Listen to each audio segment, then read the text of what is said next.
ఏం తీసుకుంటారు సార్ ఎక్కువ? పండ్ల రసాలా లేకుంటే ఆకుకూరలా?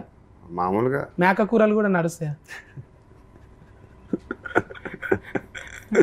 పద్ధతిగా తింటాను అంతే. అంటే ఎక్కువసేపు నమిలి తింటారా? ఇది అది అలాగే ఇది.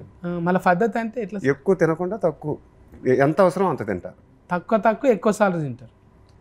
ఎంత అవసరమో అంతే తింటాను, తక్కువ సార్లే తింటాను. ఎక్కువ సార్లు కూడా ఎందుకు తినాలి? ఎందుకు తినాలంటే ఇప్పుడు మాకు తెలుస్తుంది సార్, పీకుతుంటుంది ఇట్లా పెద్ద ఫేగ్ ఇంత అవుతుంది, అది ట్యూబ్ లెక్క లోపలికి ఎయ్యి. మీరు ఫేగులు సాగకుండా అట్లనే ఉన్నారు ఎలాస్టిక్ మోడల్లా. ఎక్కువ ఏం తినమంటారు సార్? నీ లెక్క కావాలంటే ఏం చేయాలి? ఏం కావాలంటే అది తిను, కానీ పద్ధతిగా తిను చాలు. పద్ధతిగా టైంకు తినాలి. టైంకి తిను, ఏం కావాలన్నా అది తిను. ఇది చూడండి, ఊతంత ఇదే ఫాలో కండ్రి.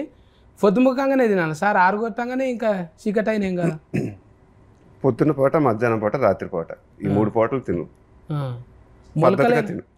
మొలకలేనా సార్? తునకలు కూడా నడుస్తాయి అంటే నాకు అర్థం కాదు. మొలకలు అంటే మీరు ఇంగ్లీష్లో ఏమంటారు కదా సార్? ఫెసల్ రూమ్ మొలకలు వచ్చినాక తింటారు కదా, స్ప్రౌట్సా? అయ్యేం కాదు, మనం ఇడ్లీ కావాలంటే తిను, దోశ కావాలంటే తిను, పూరీలు కావాలంటే తిను, ఏం కావాలన్నా తిను, అందులో పద్ధతిగా తిను. ఏమవుతుంది అప్పుడు? పద్ధతి అంటే మళ్ళీ దానికి ఇంకా ఎక్కువ ఒక 10 పూరీలు అలా కాకుండా చపాతీ 2 పూరీలు అలా.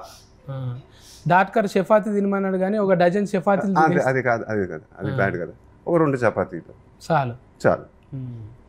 మంచిగా ఉంది సార్ మీ డైట్ ఫాలోయింగ్. కొంతమంది కొబ్బరి నూనె గురించి అవి ఇవి చెప్తుంటే ఒకరు వచ్చినట్టు అవుతుంది. నెయ్యి వేసుకొని కూడా తింటారు కొంతమంది. అయితే నేను సన్నవాడనికి మీ లెక్క కలర్ రావాలంటే ఏం చేయాలో నాకైతే రాదు.